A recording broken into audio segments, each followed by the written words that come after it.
what you're making of American President Donald Trump's determination to impose new trade tariffs. From the IMF's lens and from your own personal point of view, how do you see that pan out in actuality, belligerence versus reality? Rahul, always a pleasure to join you. President Trump said he would hit the ground running, and he has done that, and he's announced a lot of measures. He's been more concrete on immigration and on energy, on tariffs, on trade policy more generally. He has, pointed to intent, but we have yet to see what exactly he will do. The details matter, and the reason I'm saying that is because if you look at the tariffs that were done in 2018-19, the details didn't matter in terms of what products you put your tariffs on.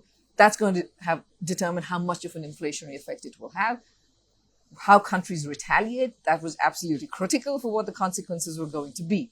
But, in general, what we have seen based on historical evidence is that if we end up in a place where there are lots of tit-for-tat tariffs that happen, then that's a net negative for the world as a whole.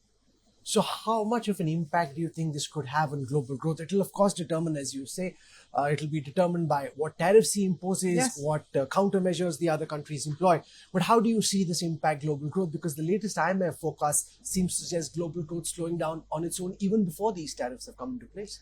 So in addition to knowing what the details are on the tariffs, there are a lot of other policies that are being announced by the US government. So, for example, which they plan to do, which is to make the tax cuts permanent, to have more financial deregulation.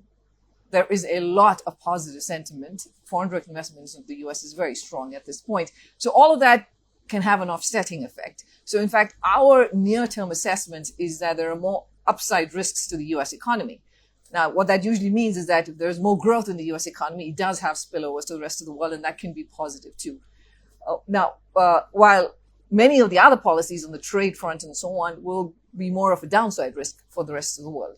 So what I'm trying to say is that it's not just about trade and tariff policy, but there's a lot that's happening on taxes, a lot that's happening on immigration, on energy, and so on. So we have to look at the sum total to be able to say what will happen to global growth.